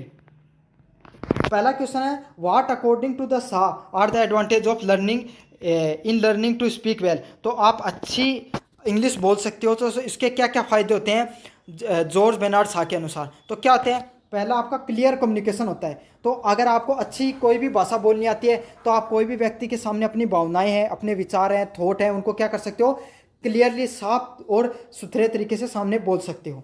दूसरा क्या होगा, बेटर अंडरस्टैंडिंग, तो अगर आप कोई भी चीज़ को अच्छे से बोल रहे हो, आपको अच्छी कला आपके अंदर बोलने की, तो सामने वाला व्यक्ति है वो क्या होगा, अच्छे से उन सब चीज़ों को समझ पाएगा। ठीक है। तीसरा पॉइंट क्या, सोशल एंड प्रोफेशनल सक्सेस, तो आपको पता, आपने कहावत सुनी होगी, जो व्यक्ति जिसका बोलने की अच्छी कला होती है उसको ज़िंदगी में उतनी ही सफलता मिलती है। तो जिस व्यक्ति को ज़्यादा अच्छी बोलने की स्किल है तो वो क्या हो सकता है, उसकी सामाजिक और प्रोफेशनल जो कार्य होता है उसके अंदर उसकी सफलता ज़्यादा होती है। अगले वाला पॉइंट है, अवॉइड मिसअंडरस्टैंडिंग, तो जो व्यक्ति अच्छे से चीज़ों को समझा सकता है वो अपनी बातों को अच्छे से रख पाएगा, तो मिसअंडरस्टैंडिंग तो अपने आप ही नहीं होंगी, मतलब कन्फ्यूजन नहीं होगा कि ये क्या बोलना चाह रहा है। अगले वाला पॉइंट है कॉन्फिडेंस, तो जो व्यक्ति है अच्छे से, जिसको बोलना आता है, जो अच्छे से चीज़ों को समझा सकता है, तो उसको खुद को अपने आप ही कॉन्फिडेंस होगा, वो किसी भी व्यक्ति के सामने, कोई सभा हो गई, लोगों के सामने अपने विचार रख सकता है। तो जॉन बेनार्ड शॉ के द्वारा ये कुछ चीज़ें होती हैं जो कोई भी व्यक्ति को मददगार सिद्ध होती हैं अगर उसको अच्छे से बोलने की कला आती है तब। दूसरे वाला पॉइंट है, what is the Shaw suggestion to the foreigners when they travel to English speaking countries, तो जॉन बेनार्ड शॉ ने क्या बताया है उन लोगों के बारे में, अगर कोई भी व्यक्ति है जो विदेश में जा रहा है और कौन से देश में जहाँ पर इंग्लिश बोली जाती है, तो उसको कैसे कैसे टिप्स को फॉलो करना चाहिए। मान ले कोई व्यक्ति को आ नहीं रही है इंग्लिश और वो इंग्लिश बोलने वाली कंट्री जैसे यूरोप में, ब्रिटेन में चला गया, तो उसको क्या क्या करना चाहिए।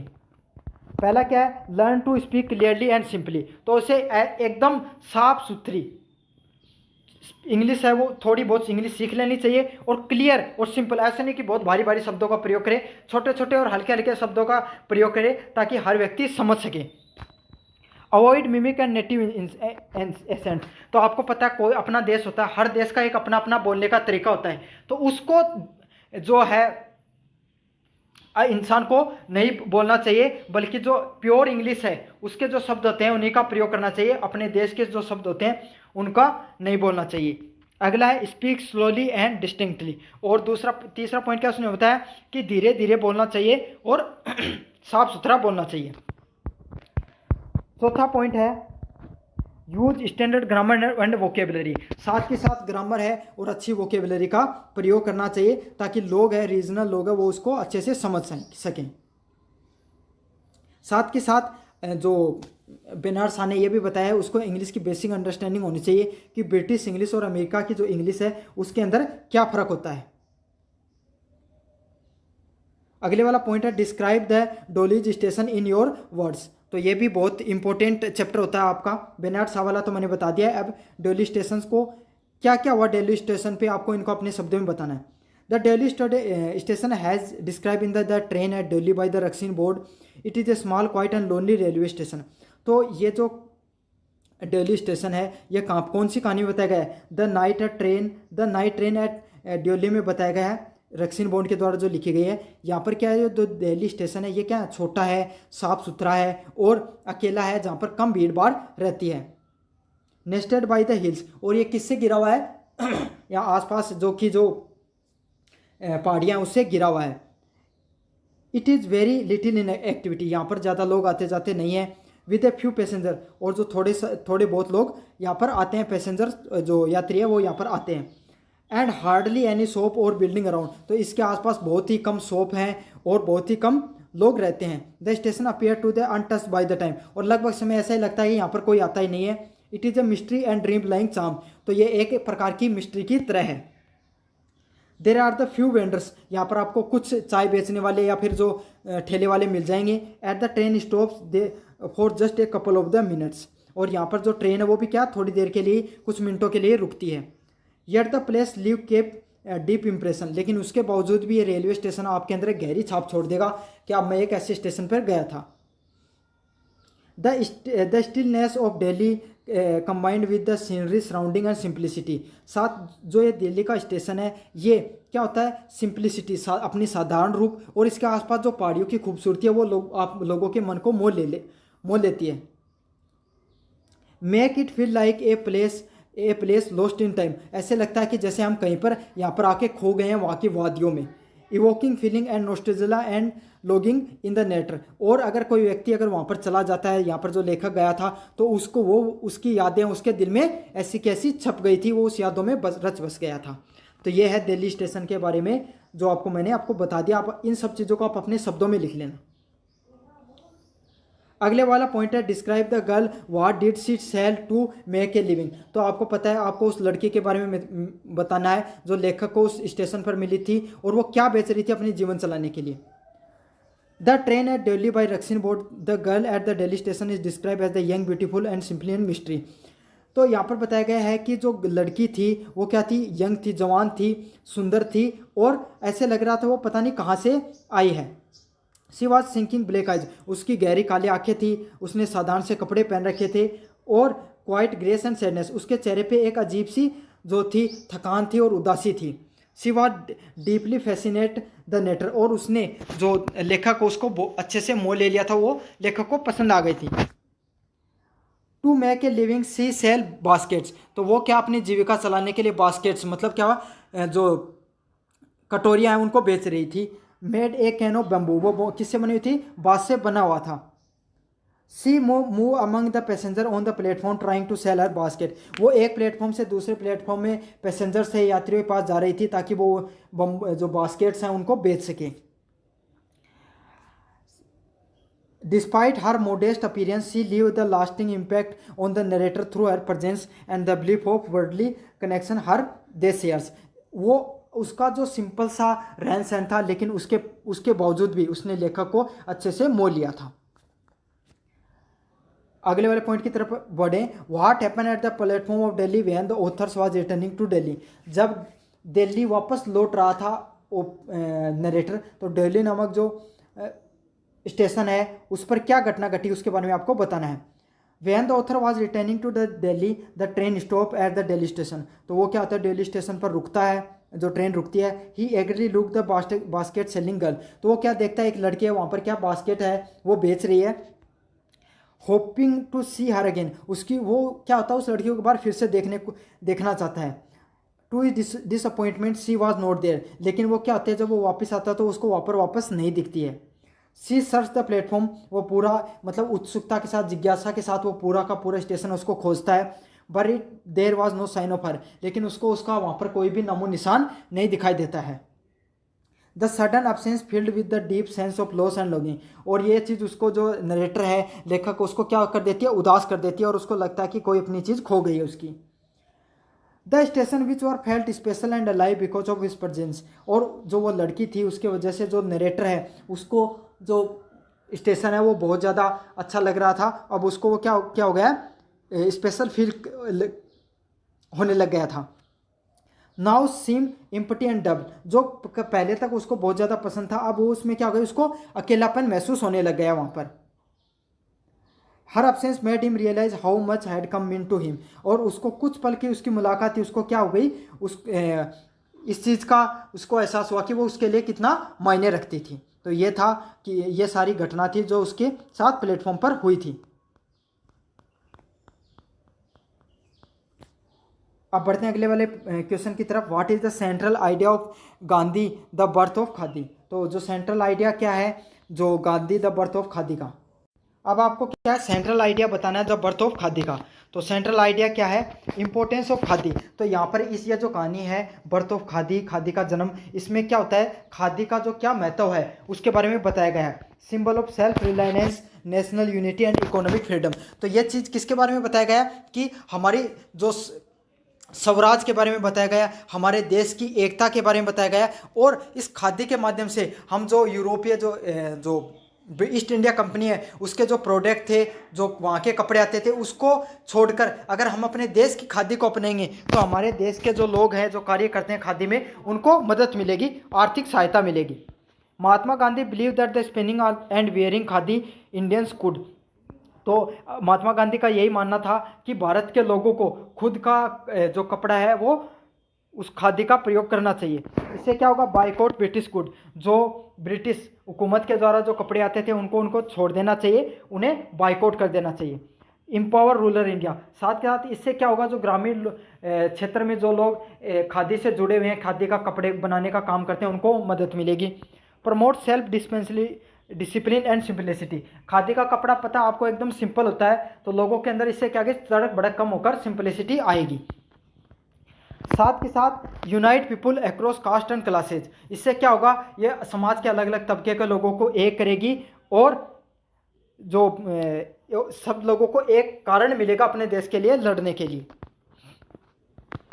Gandhi use khadi not even just a cloth but also a powerful tool for the social and the political change making it is the part of स्वदेशी मूवमेंट। तो गांधी जी ने खादी को सिर्फ एक कपड़ा ही नहीं समझा बल्कि एक पूरा राजनीतिक कारण बनाकर इन्होंने एक नया मूवमेंट चलाया जिसका क्या नाम था, स्वदेशी मूवमेंट, जिससे क्या बहुत मदद मिली हमारे देश को आज़ाद होने में। अब अगले वाले प्रश्न की तरफ बढ़े। What was the difficulty face by the M K Gandhi after introducing the handloom at Sabarmati. तो जैसे महात्मा गांधी हैंडलूम में मतलब हथकरघा लगाते हैं यहाँ पर साबरमती आश्रम में, तो उन्हें किस किस प्रकार की समस्याओं का सामने करने को मिलता है। पहला है after introducing the handloom at Sabarmati Ashram M K Gandhi face the several difficulties. पहले क्या थी, लैक ऑफ स्किल्ड वीवर्स, मतलब गांधी जी के पास थे जितने थे वो राजनेता या राजनीतिक व्यक्ति रहते थे, तो कोई भी व्यक्ति को जो ये चरखा है वो चलाना नहीं आता था, तो सबसे बड़ी स्किल की कमी थी। दूसरा क्या है, जो वहाँ पर लोग रहते थे उनको टेक्निक नॉलेज का और अनुभव नहीं था कि खादी का पे कपड़ा और सूत को कैसे काटते हैं। This was the difficulty to produce the quality khadi at first. शुरुआत में क्या हुआ कि अच्छे क्वालिटी की क्या खादी है वो नहीं बना सकते। Gandhi ji realise simply noting khadi was not enough people learn to the skills. धीरे धीरे गांधी जी को यह पता चला सिर्फ हमें मूवमेंट शुरू या कोई भी आंदोलन शुरू करने से काम नहीं चलेगा, लोगों को इस तकनीक के बारे में, स्किल के बारे में ज्ञान भी होना चाहिए। तो फिर गांधी जी ने धीरे धीरे क्या हुआ, लोगों को इस तकनीक के बारे में ट्रेनिंग देना शुरू किया। अब बढ़ते हैं अगले वाले पर्सन की तरफ। What does Gandhi mean the by word of experience. तो गांधी जी का दुनिया के अनुभव के बारे में क्या कहना है, इसके बारे में समझेंगे अपन। इस द वर्ल्ड ऑफ एक्सपीरियंस का क्या है, दुनिया का ज्ञान के बारे में क्या अर्थ है गांधी जी के द्वारा, क्यों कहा गया, इसको समझेंगे। When Gandhi ji refer the world of experience he means real life knowledge. तो जैसे ही दुनिया के ज्ञान के बारे में बात करते हैं महात्मा गांधी, तो इसका अर्थ होता है कि वो बात कर रहे हैं कि जीवन के वास्तविक अनुभव के बारे में, कि लोगों को हर काम को सीखना चाहिए, ठीक है, ऑब्जर्व करना चाहिए। जो हमारा समाज है उसको ऑब्जर्व करना चाहिए, अच्छे से समझने का प्रयास करना चाहिए। Living among the peoples rather than just book and relying on theory. तो इन्होंने बताया कि हमें वास्तविक जीवन में जीने का ज़्यादा प्रयास करना चाहिए, ना कि ज़्यादा किताबें पढ़ने में, किताबों पर से ज़्यादा हमें वास्तविक ज्ञान लेने पर विश्वास रखना चाहिए। अब ये कैसे कर सकते हो आप, doing thing with one on hand. तो ये कैसे आप वास्तविक ज्ञान कैसे ले सकते हो जीवन का, सारे काम अपने द्वारा करके, फेसिंग रियल प्रॉब्लम, वास्तविक समस्याओं का सामना करके, learning through the personal involvement. तो आप कोई भी चीज़ हो गई समाज में, जैसे शादी ब्याह हो गया या फिर समाज में और कोई सामाजिक क्रिया हो गया, आप इसमें खुद शामिल होगे तो आप चीज़ों का उससे क्या होगा, आपको अनुभव होगा। या फिर आप जैसे कि आप स्टूडेंट हो तो आप कभी कभार कोई भी काम करने चले गए तो इससे क्या होगा, वहाँ की चीज़ों का आपको ज्ञान हो गया। तो आप रियल लाइफ में चीज़ों करोगे तभी आपको दुनियादारी का ज्ञान होगा। यही बात गांधी जी का कहना था। She believe that kind of practice lived experience. तो उनका यही मानना था कि इंसान को जो वास्तविक अनुभव लेना चाहिए, इनसे ही इंसान को क्या होता है, ज़्यादा वैल्यू मिलती है। अब बढ़ते हैं अगले वाला और लास्ट वाला पर्सन है यूनिट नंबर 3 का आपका। What is the central idea of Gandhi, the birth of khadi. तो बर्थ ऑफ खादी का क्या सेंट्रल आइडिया है, ये मैंने करवा दिया आपको, ये वाला पर्सन हो चुका है सेंट्रल आइडिया वाला। तो ये है आपका यूनिट नंबर 2, जिसके अंदर आपको आती है थ्योरी, क्वेश्चन आंसर करने होते हैं। अब बढ़ते हैं अपन लास्ट नंबर यूनिट जो है ग्रामर की। इसके अंदर आपको होमोनिम आते हैं, होमोफोन्स आते हैं, सब करवा दूंगा मैं आपको, टेंशन फ्री रहिए। पहला क्या, होमोनिम्स। तो होमोनिम्स क्या होते हैं, होमोनिम्स वो वाले शब्द होते हैं जिनके शब्द तो जिनके बोलने में एक जैसे होंगे लेकिन उनको अर्थ अलग अलग निकलता है, वो क्या होते हैं, होमोनिम्स होते हैं। ऐसा समझ लो जिनका नाम तो एक जगह कहीं लेकिन उनको अर्थ अलग अलग है। अब पहला होमोनिम, अब देखो मैंने कितनी प्रिंटेबल पीडीएफ बनाई आपके लिए इस चीज़ों के ग्रामर को समझने के लिए। होमोनिम की बात करें जैसे बैट और बैंड, तो जैसे सबसे पहले जैसे बैट, तो बैट है उसकी स्पेलिंग क्या होती है, BAT। अब बैट का अर्थ क्या होता है, एक तो चमगादड़ भी होती है और बैट का अर्थ अपन जो क्रिकेट खेलते हैं वो वाला बैट भी होता है। और अगले वाला पॉइंट की बात करें, दूसरा शब्द राइट। तो राइट का अर्थ भी 2 होता है, बोलने में एक जैसा राइट, लेकिन इसका अर्थ क्या होगा, राइट मतलब सही, और दूसरा क्या होगा, राइट टर्न लेना, दाएं दिशा की तरफ मुड़ना, ठीक है। अब आपने शब्द बोला रिंग, तो रिंग के अर्थ क्या होगा, रिंग का अर्थ अंगूठी भी हो गई, रिंग का अर्थ क्या होगा, जो सर्कल बनाया जाता है वो भी हो गया। तो आपके सामने कोई ऐसे 2 उदाहरण लिखने होंगे, तो आपको ये 2 मैंने बता दिए हैं, आप अच्छे से इस PDF को और अच्छे से पढ़ लेना, टेलीग्राम चैनल पे आपको ये मिल जाएगी। अब बात करेंगे अपन होमोफोन्स। तो होमोफोन्स बोलने में एक जैसे होंगे लेकिन इनकी क्या होंगे, मीनिंग भी अलग अलग होंगे। हेयर की बात करें, सेल हो गया, वेट हो गया, देर हो गया, ये सब क्या है, होमोफोन्स है। अब आपका जो अगला प्रश्न आता है, वर्ड इनटू इंग्लिश। तो जो शब्द आपको हिंदी में दे रखे हैं उनको इंग्लिश में बताना होता है और इंग्लिश वाले शब्दों को हिंदी में बताना होता है। तो पहला बात करें, पहला शब्द का पिछले एग्जाम में आपका आया था उत्सव। तो उत्सव का क्या होता है, फेस्टिवल होता है, और परीक्षण आया था उसका क्या होता है, अर्थ होता है ट्रेनिंग होता है। तो ये कुछ शब्द और हैं जो मैं आपको करवा देता हूँ। स्ट्रेंथ, ये इंपॉर्टेंट है, रिपीटिव है इसलिए करवा रहा हूँ आपको। स्ट्रेंथ का अर्थ होता है सामर्थ्य। इगेडेड मतलब क्या होता है, बुद्धिजीवी। इलाइक्ट्रन क्या होता है, सामंतवादी। चीफ क्या होता है, प्रमुख हो गया। कॉनोइकल क्या होगा, उपनिषद हो गया। अब हिंदी वाले करवा दो, चुनाव, इलेक्शन, बुद्धिमत्ता, इंटेलिजेंस, चुंबकीय, मैग्नेटिक हो गया। आदर का अर्थ क्या होता है, रिस्पेक्ट होता है। तकनीक का टेक्नोलॉजी होता है। उपन्यास का नोवेल होता है। महंगा का कॉस्टली होता है। और ये पूरी PDF है, आप बाकी के सारे अपने थ्रू पढ़ लेना। कुछ इंग्लिश वाले हिंदी में लिखने होते हैं, हिंदी वाले इंग्लिश में होते हैं, तो ये तो आप खुद से पढ़ सकते हो, खुद से याद कर लेना, बाकी पास वालों से पूछ लेना अगर आपको नहीं आता। अब मैं आपको जो आपके लिए इंपॉर्टेंट है ग्रामर में वो टॉपिक पढ़ा देता हूँ। वो कौन सा है? सब्जेक्ट, वर्ब और एग्रीमेंट। ठीक है, सब्जेक्ट वर्ब एग्रीमेंट की अपन बात करें तो इसमें आपको दिक्कत आने वाली है इस वाले क्वेश्चन में। तो मैं सिंपल ट्रिक बताऊंगा, आप उनका प्रयोग करना और सब्जेक्ट वर्ब एग्रीमेंट बहुत चुटकी बजाते हुए कर दोगे आप। तो सबसे पहले बात करें, आपको सबसे पहले छांटना आता है सब्जेक्ट। तो देखो स्टार्टिंग में आपको कोई भी शब्द मिल जाए वो कोई भी सेंटेंस का सब्जेक्ट होता है मोस्ट प्रोबेबली, ये मान लो आप। ठीक है, आपको कुछ समझ में नहीं आता, कुछ ज्ञान नहीं है, तो आप ये मान लो जो स्टार्टिंग के सब्जेक्ट जो कोई भी वर्ड देके रखेंगे उसके स्टार्टिंग में आ जाए वही क्या होता है, उसका सब्जेक्ट होता है। तो जैसे ही पेंटेड द डोर, तो यहाँ पर आपको स्टार्टिंग में क्या शब्द दिखाई दे रहा है? ही दिखाई दे रहा है। ठीक है, तो ये क्या हो गया? यहाँ का सब्जेक्ट हो गया। फिर अपन बात करें वर्ब की, तो वर्ब आएगा, तो वर्ब क्या होती है? क्रिया होती है। अब कोई भी कार्य करता है, जैसे आपको मुख्य नॉलेज हो गया कि प्लेइंग हो गया, स्टडिंग हो गया, ये सब ऐसी क्या होती है? वर्ब होती हैं। तो सब्जेक्ट के बाद में अगर आपको कोई चीज़ अगर आ रही है तो वो क्या होती है? वर्ब। ये उन सब बच्चों के लिए बता रहा हूँ जिनको इंग्लिश के बारे में बिल्कुल भी नॉलेज नहीं है। जिनको नॉलेज है वो तो वैसे ही कर लेंगे, और जिनको बिल्कुल नॉलेज नहीं है उनके लिए बता रहा हूँ मैं। कैसे आप सब बता रहे हो सर ये कोई फिक्स टेक्निक थोड़ी होती है, ऐसी कोई फिक्स टेक्निक नहीं होती है, नहीं है कोई ग्रामर का रूल होता है। लेकिन आपके लिए जिनको नहीं आता उनके लिए बता रहा हूँ मैं, इस तरीके से आपको करना है। तो आपको क्या करना है? वर्ब सब्जेक्ट के तुरंत बाद में अगर आपको जो चीज़ देखने को मिले आप वहाँ पर उसको क्या लगा देना? वर्ब लगा देना बस। ठीक है, तो यहाँ पर वर्ब क्या है? पेंटेड है, इसके अंदर क्या है? इज है, यहाँ पर क्या? पुट है, यहाँ पर गेव है, यहाँ पर क्या है? थिंक है, यहाँ पर हैव कम है, और यहाँ पर लाइव्स है। तो ये सब क्या है? आपने देखा सब्जेक्ट के तुरंत बाद में क्या आ गई? वर्ब आ गई। फिर आपको अगला क्या पूछा जाता है? ऑब्जेक्ट पूछा जाता है। तो ऑब्जेक्ट क्या आता है? जो चीज़ लास्ट में आई एकदम वो क्या हो गई? ऑब्जेक्ट हो जाती है। जैसे कि यहाँ पे द डोर ग्रीन हो गया, इंटेलिजेंट बॉय हो गया, the bag on the table हो गया, ए पेन हो गया, ठीक है, प्लेजर हो गया, और लॉस हो गया, और जयपुर हो गया। तो ये सारी यहाँ पर क्या है? सब्जेक्ट है। तो आपको मुझे उम्मीद है कि आपको समझ में आ गया होगा। यहाँ पर आपको मैं 2 पर्सन पिछली साल आए थे, ये आपको खुद को करना है। तो रौनक मेड एक क्रैकिंग जोक, यहाँ पे सब्जेक्ट बताना तो ऑब्जेक्ट बताना। तो मैंने क्या बताया? सब्जेक्ट जो स्टार्टिंग में है, तो स्टार्टिंग क्या है? यहाँ पे रौनक है, और लास्ट में क्या? क्रैकिंग जोक है, जो एक आर्टिकल ए से शुरू हो रहा है, तो वो क्या है? यहाँ पर ऑब्जेक्ट है। और ऐसा ही यहाँ पर करना है, वर्ब बतानी है और ऑब्जेक्ट बताना है। तो सब्जेक्ट स्टार्टिंग का सब्जेक्ट हो गया, उसके बाद में क्या? वर्ब आ गई, और उसके बाद में ऑब्जेक्ट आ गया। बस इस तरीके से आपको सब्जेक्ट वर्ब कर देना है। आपको इतना सरल तरीके से सब्जेक्ट वर्ब कोई नहीं बताएगा। अब अगले वाला है इंग्लिश से हिंदी में बताना होता है। तो ये आप अपने साथ वाले से पूछ लेना, इसकी कोई फिक्स टेक्निक तो होती नहीं है, आपको बस आना चाहिए। पिछली साल आए थे तो वो मैं करवा देता हूँ। Why did Avni go to the Prayag, तो अवनी प्रयाग क्यों गई, इस बारे में इसको लिखना था। ये प्रश्न आया था, ये लिखना था। और दूसरा आया था हिंदी से इंग्लिश में बदलने में, तरुण क्या पढ़ रहा है? What was Tarun reading. आप बढ़ेंगे अपन टेंस की तरफ। तो टेंस आपको समझाऊंगा, और टेंस का पर्सन भी आता है तो वो आपको कर लेना है। फिर अपन लास्ट में देखेंगे पंक्चुएशन जो आप कहते हैं। तो देखो टेंस सबसे पहले आपको पता है 3 टाइप के होते हैं, प्रेजेंट, पास्ट और फ्यूचर। 3 प्रकार के टेंस होते हैं, और उसके भी 4 भाग होते हैं। सबसे पहले क्या होता है? सिंपल, कॉन्टिन्यूस, परफेक्ट और perfect continuous.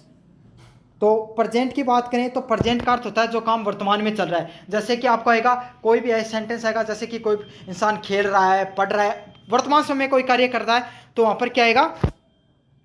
Present simple tense आएगा, प्रेजेंट टेंस आएगा। तो प्रेजेंट सिंपल में कौन सी वर्ब लगती है? डू डज लगती है, ठीक है।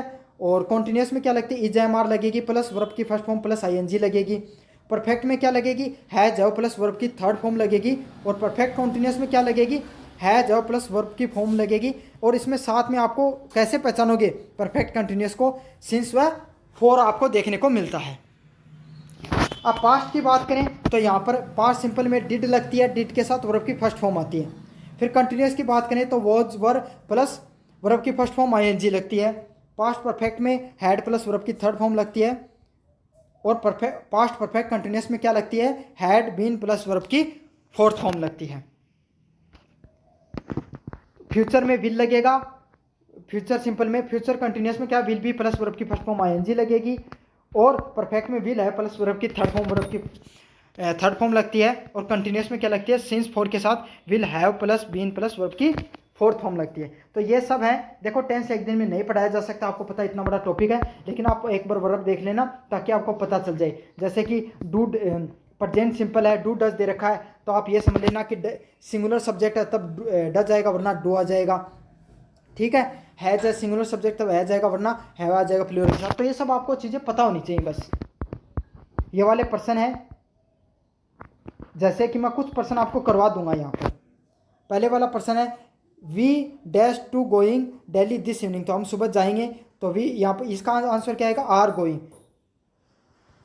ठीक है, तो आप ये राजस्थान यूनिवर्सिटी के ये सारे बीकॉम के बीए में पिछले साल के हुए आप खुद से पढ़ लेना और इन्हें सोल्व कर लेना। सारा का सारा कराऊंगा तो वीडियो और भी लंबा हो जाएगा।